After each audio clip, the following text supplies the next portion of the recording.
देखिए, विधानसभा से बड़ी खबर आ रही है। राजस्थान विधानसभा का बजट सत्र चल रहा है। 2 बजे तक विधानसभा की कार्यवाही स्थगित कर दी गई है। जिलों के मुद्दे पर विधानसभा में हंगामा देखने को मिल रहा है। 4,36,000 की जनसंख्या और इधर सलूमर की जनसंख्या 6 लाख, तो आपने सलूमर को तो जिला रख दिया और गंगापुर को हटा दिया। इसी तरीके से आप दूरी का मापदंड जब कहते हो तो भरतपुर से डीग की दूरी मात्र 38 किलोमीटर है और सांचौर की दूरी 140 किलोमीटर है। तो आपके पास ना दूरी का जवाब है, ना आपके पास जनसंख्या का जवाब है, ना आपके पास भौगोलिक स्थिति का जवाब है। आपके पास किसी तरह का कोई जवाब नहीं है। पिक एंड चूज करके और इन जिलों को ख़त्म करने का जो आपने षड्यंत्र रचा, जनता की जो 2 दशक 3 दशक से जो मांग चली आ रही थी और जो लोग संघर्ष कर रहे थे, बड़ी मुश्किल से कांग्रेस सरकार ने उनको जिले का तोहफा दिया था। उस तोहफे को वापस लेकर के वहाँ की जनता का आपने जो एक तरीके से कुठाराघात किया है, उनकी पेट में छुरा घोंपने का काम किया है। ये समय आने पर वहाँ की जनता इस भाजपा की सरकार को कभी नहीं बख्शेगी। हमने माननीय न्यायालय में भी हमारा प्रकरण दर्ज कराया है PIL के माध्यम से। हम न्यायालय में भी जाएंगे और जहां भी हमारा जो बस चलेगा, पूरी ताकत के साथ इन मुद्दों को हम लोग उठाएंगे। आज भाजपा की सरकार कोई जवाब नहीं दे सकी। पूरी तरीके से उनका जो फ्लोर मैनेजमेंट है फैल रहा, विफल रहा। और अब भी हमने जब बात करने की कोशिश की तो उनके पास कोई जवाब नहीं है। जैसा अभी मोदी जी ने आपको, हमारे पड़ोसी जो राज्य हैं, पड़ोसी राज्यों में आप देखिए कि गुजरात में 17 से 34 जिले हो गए, मध्य प्रदेश में 43 से 88 जिले हो गए, हरियाणा में 7 से 22 जिले हो गए, पंजाब में 11 से 23 जिले हो गए, उत्तर प्रदेश में 36 से 75 जिले हो गए। तो राजस्थान में अगर मान लो 17 जिले बना दिए तो कोई ऐसी बड़ी बात नहीं है। ये कभी ज़्यादा जिलों की बात करते हैं, कभी छोटे जिलों की बात करते हैं। तो मैंने आपके सामने छोटे जिलों का मापदंड भी रखा, दूरी का मापदंड भी रखा। सरकार के पास कोई जवाब नहीं है, केवल राजनीतिक द्वेषता के कारण जिले खत्म किए हैं। हम इनकी इस कार्रवाई को कंडेम करते हैं। धन्यवाद। शिमला जी बोलो।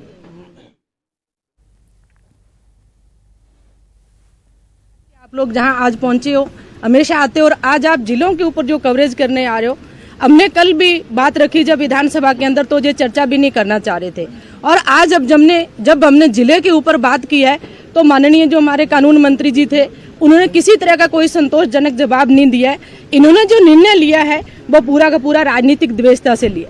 जिस क्षेत्र से मैं आती हूँ वो अनूपगढ़ विधानसभा हमारा क्षेत्र है, जो अंतर्राष्ट्रीय सीमा भारत और पाक पे बसा हुआ क्षेत्र है। और जो हमारा जिला है गंगानगर, उस हेडक्वार्टर से 225 किलोमीटर की अंतिम छोर के हमारे गांव की दूरी है। तो राजनीतिक द्वेषतापूर्ण इन्होंने जिले को निरस्त किया है। जबकि माननीय मुख्यमंत्री अशोक गहलोत जी ने, जनता का 12 साल का संघर्ष था हमारा, वहाँ जनता 12 साल जनता धरने पे बैठी थी और उस वक्त लगातार भाजपा के विधायक थे, लगातार सांसद वहाँ भाजपा के हैं। लेकिन माननीय मुख्यमंत्री अशोक गहलोत जी ने राजनीति से ऊपर उठकर जनमानस को ध्यान में रखते हुए जिला बनाकर अनूपगढ़ की जनता को सौगात दी। और जिला हमारा भौगोलिक, सामरिक, जनसंख्या हर दृष्टि से डिजर्व करता है और जिला रहना चाहिए था। क्योंकि हमारे जिले के अंदर जो दोनों विधानसभाएं थी वो दोनों ही कांग्रेस पार्टी ने जीती थी। और इससे पहले जब 2008 के अंदर माननीय मुख्यमंत्री वसुंधरा राजे सिंधिया जी थी, उस वक्त प्रतापगढ़ जिला बना था। वो भी चुनाव से 6 महीने पहले बना था और उस वक्त भी प्रतापगढ़ से वो बीजेपी के विधायक बने थे और कांग्रेस की सरकार बनी थी। लेकिन कांग्रेस ने उस वक्त प्रतापगढ़ जिले को खत्म नहीं किया था। अनूपगढ़ और हम प्रतापगढ़ की तुलनात्मक अध्ययन करते हैं तो 7 लाख जनसंख्या प्रतापगढ़ की थी, 7 लाख अनूपगढ़ की है, 5 तहसीलें अनूपगढ़ में, 5 लाख 5 ही तहसीलें हमारी इसमें प्रतापगढ़ के अंदर है। उपखंड भी वही है, NH भी वही है। हर दृष्टि से देखें तो, और जो क्षेत्रफल की दृष्टि से देखें तो प्रतापगढ़ और अनूपगढ़ का इक्वल सा है। जब प्रतापगढ़ जिला रह सकता है तो अनूपगढ़ क्यों नहीं रह सकता? फिर संसदीय मंत्री जी ये तो बताएं, डीन को आपने क्या किस तरह से रखा? डीन का क्या पैरामीटर आपने रखा? जो हेडक्वार्टर से मात्र 38 किलोमीटर की दूरी पे है वो तो आपने यथावत रखा। लेकिन भाजपा की सरकार ने जो 28 दिसंबर को 3 संभाग 9 जिले निरस्त किए हैं, उनके हम कड़े शब्दों में निंदा करते हैं और सरकार से मांग करते हैं कि आप पुनर्विचार कीजिए, इन जिलों को यथावत रखिए, अनूपगढ़ जिले को यथावत रखें ताकि वहाँ की जनता को अच्छी सुविधाएं मिल सके, अच्छा वहाँ एरिया का विकास हो सके। इन्हीं शब्दों के साथ आप सभी को बहुत बहुत धन्यवाद। जय। नमस्कार सभी को। देखिए, जैसा कि आपको कल से ये लग गया होगा कि सरकार की जो मंशा है वो जिलों के प्रति और राजस्थान की प्रति किस प्रकार की है। कल ही संसदीय कार्य मंत्री जिलों पे चर्चा कराने से बचना चाह रहे थे। उन्होंने ऑब्जेक्शन किया कि मामला कोर्ट के अंदर है और आज उन्हीं कोर्ट की प्रतियों को साथ लेके अपना जवाब देना चाह रहे हैं। ये तो इस सरकार की हालात है, संसदीय मंत्री के हालात है। दूसरी बात मैं कहना चाहूँगा, हमारे दोनों माननीय सदस्यों को बोलने का मौका दिया, दोनों ने अपनी बात रखी और तथ्यों के साथ रखी कि अगर दूरी का मामला है तो आप डीग की भरतपुर से और खैरथल की अलवर से दूरी आप बता दीजिए और सांचौर की जालोर से दूरी बता दी, अगर दूरी के आधार पे आपने फैसला करना है। और जनसंख्या के आधार पे अगर आपने फैसला करना है तो फिर आप दूदू की और सलमपुर की या नीमका थाना की या गंगापुर सिटी की, इनकी जनसंख्या के बारे में भी आप बता दीजिए। अगर आप पड़ोसी राज्यों की अगर बात करते हैं तो नीमका थाना के साथ हरियाणा लग रहा है, आप कह रहे हो डीग के साथ यूपी लगता है, तो नीमका थाना के साथ भी हरियाणा लग रहा है और अनूपगढ़ के साथ तो पाकिस्तान लग रहा है, वहां तो कंट्री दूसरा लग रहा है। और इसी प्रकार से क्षेत्रफल आप जिस प्रकार से बात कर रहे हैं और जनसंख्या की भी बात करें तो आज जयपुर के अंदर 75 लाख की आबादी हो चुकी है, 10 लाख का मापदंड है। तो क्या जयपुर के अंदर जयपुर ग्रामीण और जयपुर शहर और उदयपुर में उदयपुर ग्रामीण और उदयपुर शहर करके सरकार ने कोई गलत किया? जिले बनाने से सीधा सीधा जो फायदा है वो आम आदमी को, गरीब को और युवाओं को मिलता है। नजदीक न्याय मिलता है, दूरी घटती है, समय घटता है, पैसा बचता है, नए अधिकारी कर्मचारी लगते हैं, मॉनिटरिंग अच्छी होती है, योजनाओं का लाभ अच्छे से नीचे तक पहुंचता है और युवाओं को रोजगार अधिक मिलता है, जनता को भी फायदा मिलता है, उसकी रेवेन्यू बढ़ती है, जमीन की कीमतें बढ़ती है, उसको बिजनेस करने का मौका मिलता है। ऐसे आधार जिले बनने के बाद में होते। सरकार कह रही है कि इनके ऊपर खर्चा बहुत ज्यादा आएगा। आपने कितना खर्चा कर दिया? आपको अगर कैंसिल करने थे तो आपकी कैबिनेट का पहला फैसला होना चाहिए था कि हम इनको कैंसिल कर रहे हैं। आपने 14 महीने तक जिलों को रखा, वहां एसपी, कलेक्टर सहित जिले के सभी डिस्ट्रिक्ट लेवल के अधिकारी कर्मचारियों की नियुक्ति हो गई, ज्यादातर जगह पे बिल्डिंग बन गई, अधिकारी बैठने लग गए और आपने एक आदेश करके उनको सबको निरस्त कर दिया। आप सलमपुर को जिला तो रख रहे हो लेकिन बांसवाड़ा को संभाग नहीं रख रहे हो, क्या कारण है आपके? अगर आदिवासी क्षेत्र के अंदर इतनी दूर से लोगों को आना पड़ता है, उनको फायदा मिल जाता। संभाग की और जिले लेवल की सरकार की स्कीम होती है, भारत सरकार की और राज्य सरकारों की। जिला हॉस्पिटल बनेगा, मेडिकल कॉलेज बनेगा, डेंटल कॉलेज बनेगा, तो इस प्रकार की जो सुविधाएं हैं उनका लाभ वहां के लोकल लोगों को मिलता। आपको उसमें भी पेट में दर्द हो गया। और सबसे बड़ी बात, आज जब विधानसभा में जब चर्चा हुई, चर्चा में हमारे सदस्यों ने अपनी तथ्यों के साथ बात रखी, तो क्या हम ये नहीं चाहते कि संसदीय कार्य मंत्री भी तथ्यों के साथ अपना जवाब देते, वो बताते कि हमने डीग को क्यों रखा है और नीमका थाना को क्यों निरस्त किया है, अनूपगढ़ को क्यों निरस्त किया है, गंगापुर सिटी को क्यों निरस्त किया है, अन्य जो दूदू है उसको क्यों निरस्त किया है, बताते, तथ्यों के साथ बताते। हमें अच्छा लगता। अगर हमारी सरकार की कोई गलती रहती तो हम समझते कि हमारी सरकार ने कोई गलत काम किया, लेकिन उस बात पे कोई चर्चा नहीं है। भौगोलिक स्थिति बता रहे हैं, देश के आंकड़ों की बात कर रहे हैं। अरे राजस्थान पूरे हिंदुस्तान में सबसे बड़ा राज्य है, इससे बड़ी भौगोलिक स्थिति किसकी बताओगे आप? मध्य प्रदेश तो हमसे छोटा है, 53 जिले हैं। हरियाणा में 22 जिले हैं, हमारे अलवर भरतपुर के बराबर हरियाणा है, और आप कह रहे हो कि हम तो राष्ट्रीय औसत से बात करते हैं। तो कोई भी तथ्य इनके नहीं है और सरकार जो है जवाब नहीं देना चाहती, बचना चाहती है, और ये बहुत गंभीर विषय है। मैं कहना चाहूँगा, मीडिया के साथियों से भी कहना चाहूँगा, जिले बचाने में आप लोगों से भी हम सहयोग मांगते हैं। हम चाहते हैं आप हमारा सहयोग करें, और जनता की जो आवाज़ है, जनता ने कोई एक दिन में जिले नहीं मिले हैं, कई जिलों के लिए तो 20-20, 30-30, 40-40 साल की डिमांड थी, जिनके बाद जिलों का निर्माण हुआ है। उस जनता को लोगों ने पैदल चले, नंगे पैर चले, भूख हड़ताल की, आज भी आंदोलन कर रहे हैं, बाजार बंद हो रहे हैं, हाईवे जाम हो रहे हैं, उसके बावजूद भी सरकार सुनना नहीं चाहती। मैं मीडिया के माध्यम से सरकार से ये निवेदन करना चाहूँगा, आग्रह करना चाहूँगा कि वो जिलों पे पुनर्विचार करे और जो जिले निरस्त किए हैं उनको वापस बनाए। नहीं, राजस्थान के अंदर, राजस्थान में इन जिलों की जनता के साथ पूरी जनता है। ये नहीं सोचे कि जहां जिले बने उन्हीं जनता को इनकी चिंता है। नहीं, हम सब लोग जिनके जिले नहीं भी बने हो, नहीं भी निरस्त हुए हो, वो लोग भी इन जिलों की जनता के साथ है, इनका सहयोग करेगी। और ये कह रहे हैं ना बार बार कि जिलों से जीतने का फर्क नहीं पड़ेगा, टाइम आएगा जब बताएंगे कि इन जिलों के बनाने नहीं बनाने से इनकी जीत में क्या फर्क पड़ेगा, ये भी हम बताना चाहेंगे। देखिए, अभी अध्यक्ष जी बुलाएंगे, क्या बातें होती है, सत्ता पक्ष क्या बात रखता है, हम लोग क्या बात रखते हैं, उसके बाद क्या निर्णय होता है उसके बाद बताएंगे। हमारी जो डिमांड है, हमारी जेन्युइन डिमांड है, और हम चाहते हैं कि सरकार इस पे कार्रवाई करे, संज्ञान में ले। बीजेपी सरकार जीरो टॉलरेंस की बातचीत करती है, कहती है कि कानून व्यवस्था है वो अपने संभाल रखी है।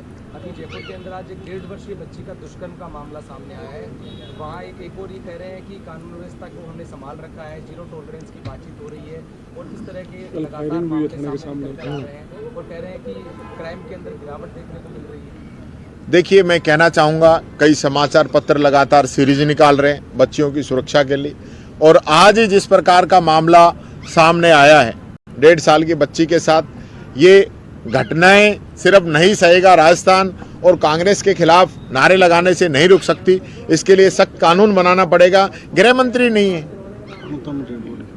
गृह मंत्री नहीं है। रफीक जी ने क्वेश्चन लगाया, आज कानोता के अंदर 2 दिन पहले डेड बॉडी मिली है अर्धनग्न हालत में, सरकार की तरफ से आज तक कोई उस पर कार्रवाई नहीं, कोई सुनवाई नहीं। हो क्या रहा है, पुलिस थानों के सामने अपराधी गोलियां चला के जा रहे हैं, गरीब लोगों की जमीनों पे कब्जे हो रहे हैं। खुद इनके मंत्री किरोड़ी मीणा जी ने कह दिया कि रोजाना 7 करोड़ की बजरी निकल रही है, उसके बावजूद ये उस पर कार्रवाई नहीं करना चाहते हैं और झूठी वाई लूटना चाहते हैं, तो उससे तो पार पड़ने वाली नहीं है। एक लाइन मैं कर दूं, आप भी। कॉलेज की लड़कियां हैं, उनको स्कूटी जो है बांटी जानी थी आपकी सरकार में, 180 करोड़ की जो स्कूटियां थी वो बांटी जानी थी, लेकिन वो तो बटी नहीं है। अभी 200 करोड़ के आसपास का एक और ऑर्डर देने की तैयारी है। देखिए, काफ़ी समय से ये समस्या ये सरकार बदलने के बाद में आई है। हमारी सरकार के समय में स्कूटी बांटने का काम लगातार चल रहा था। तो मंत्री टीकाराम जूली को आप सुन रहे थे। जो जिले निरस्त किए गए हैं उसको लेकर ये हो हल्ला लगातार जारी है, क्योंकि विधानसभा की कार्रवाई 2 बजे तक के लिए स्थगित की गई है। उसके बाद एक बार फिर से विधानसभा में इस मुद्दे पर आगे बहस हो सकती है। इधर आज विधानसभा की कार्रवाई शुरू होने से पहले बीजेपी विधायक दल की बैठक भी हुई थी। मुख्यमंत्री भजनलाल शर्मा ने इस बैठक में शिरकत की थी, वो भी मौजूद थे। इस दौरान मुख्यमंत्री भजनलाल शर्मा ने विधायकों के साथ प्रमुख नीतिगत विषयों, विकास कार्यों की प्रगति एवं जन कल्याणकारी योजनाओं पर विस्तृत चर्चा की है। साथ ही आगामी कार्य योजना पर भी गहन विचार विमर्श किया गया। देखिए, विधानसभा की कार्यवाही से पहले ये शुरू हो गई थी बैठक, जिसमें सभी विधायक मौजूद थे और मुख्यमंत्री भजनलाल शर्मा भी इस बैठक में शामिल हुए, जिसमें मुख्यमंत्री के द्वारा इस बैठक में पूरा ब्रीफ किया गया कि किस तरीके से विधानसभा के अंदर हमने अपने मुद्दों को रखना है। और क्योंकि विपक्ष लगातार कई मुद्दे उठा रहा है जिसको लेकर सवाल सरकार को देना है। और चलिए आगे बढ़ते हैं। सवाई माधोपुर से बड़ी खबर आपको देंगे। गंगापुर सिटी में चोरी की बड़ी वारदात हुई है। यहां पर एटीएम काटकर पैसा निकाल ले गए हैं लुटेरे। साड़ी पहनकर लुटेरों ने दिया है वारदात को अंजाम। आपको बता दें कि 3,95,000 रुपये की नकदी ले गए हैं। आदर्श नगर स्थित एक्सिस बैंक के एटीएम को काटा गया है। 8 मिनट में पूरी वारदात को अंजाम दिया गया है। तो तस्वीरें आपके सामने एटीएम कार्ड कर पैसा लूटने का ये पूरा मामला सामने आया है, जहां पर 3,95,000 रुपए की नकदी ये लोग ले गए हैं। आदर्श नगर स्थित एक्सिस बैंक के एटीएम को काटा गया है। तो फिलहाल बड़ी खबर आपको दे रहे हैं, 8 मिनट में पूरी वारदात को अंजाम इन्होंने दिया है। एटीएम काटकर पैसा निकाल ले गए हैं लुटेरे। झुंझुनू दौरे पर आए भाजपा प्रदेश उपाध्यक्ष मुकेश दाधीच ने कांग्रेस नेताओं को लेकर बड़ा बयान दिया है। मुकेश दाधीच ने चिड़ावन में पत्रकारों से बातचीत करते हुए कांग्रेस नेताओं के लिए कहा कि इन दिनों कुंभ चल रहा है। कांग्रेस नेताओं को कुंभ में जाकर स्नान करते हुए बीते 5 सालों में प्रदेश की जनता के साथ जो उन्होंने अपराध किया, उसके लिए स्नान करते हुए क्षमा याचना करनी चाहिए। दरअसल मुकेश दाधीच चिड़ावा में एक कार्यक्रम में पहुंचे थे। सरकार को कामकाज करना देना चाहिए और ये जो नेता कांग्रेस के हैं, एक बार अभी कुंभ चल रहा है, वहाँ जाकर के कुंभ स्नान करके राजस्थान की जनता के साथ 5 साल इन्होंने जो अपराध किया है, उस अपराध के लिए एक बार क्षमा याचना करनी चाहिए। मुद्दा विहीन विपक्ष है, उनके पास पिछले 1 साल में सरकार ने जो काम किया है उसकी कमी खामी गिनाने के लिए कुछ है नहीं। तो उनको लगता है कि भजन लाल जी की सरकार सही दिशा में काम करना प्रारंभ कर दिया है, चाहे राइजिंग राजस्थान हो, चाहे ERCP हो, चाहे झुंझुनू जिले में यमुना जल समझौते की बात हो, चाहे युवाओं को रोजगार देने की बात हो। 1 लाख भर्ती का रोजगार का कैलेंडर जारी करना, मैं समझता हूँ राजस्थान की राजनीति में नहीं, देश की राजनीति में किसी मुख्यमंत्री ने इतना एक साथ इतना बड़ा कैलेंडर जारी नहीं किया। उदयपुर से बड़ी खबर आपको देंगे। बीजेपी नेताओं की कार पर पथराव हुआ है। उदयपुर खेरवाड़ा हाईवे पर यह पथराव हुआ है। पूर्व जिला अध्यक्ष चंद्रगुप्त सिंह सहित जिला पदाधिकारी इसमें मौजूद थे। उच्च स्तरीय जांच और दोषियों पर कार्रवाई की मांग की गई है। आज सौंपा जाएगा जिला कलेक्टर को यह ज्ञापन। तो बड़ी खबर इस वक्त आपको दे रहे हैं। बीजेपी नेताओं की कार पर पथराव का यह पूरा मामला है और बीजेपी नेताओं की गाड़ी पर जो पथराव हुआ है, उदयपुर खेरवाड़ा हाईवे पर यह पथराव हुआ है। फिलहाल इस पूरे मामले पर उच्च स्तरीय जांच और दोषियों पर कार्रवाई की मांग की जा रही है।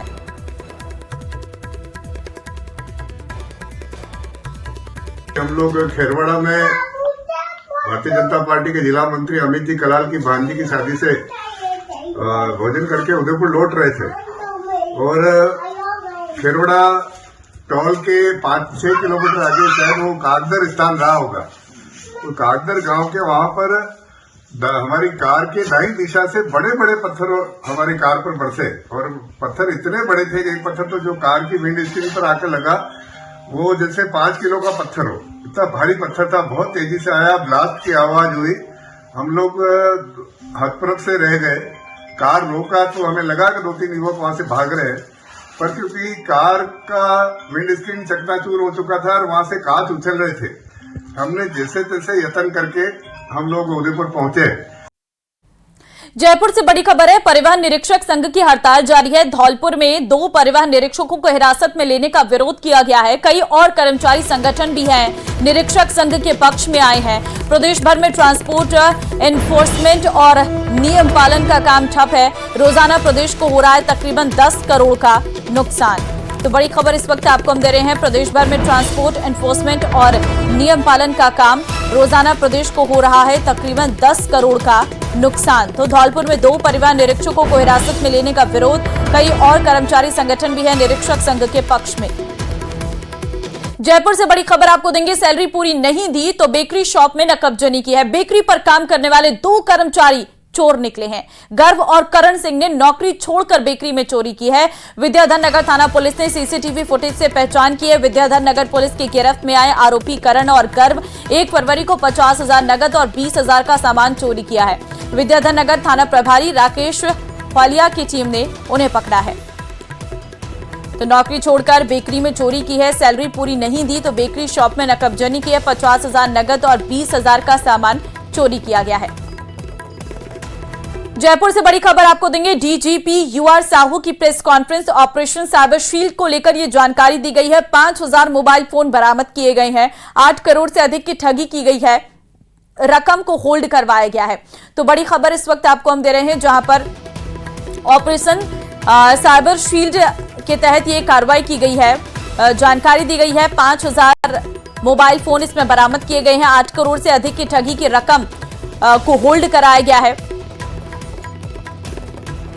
साइबर शील्ड की जो हमने अभियान चलाया था, उसमें 171 प्रकरण टोटली दर्ज हुए, 543 मुलजिम हम उसमें गिरफ्तार किए हैं, 319 लोगों के खिलाफ और डिफरेंट सेक्शंस में प्रिवेंटिव एक्शंस में कार्रवाई हुई है।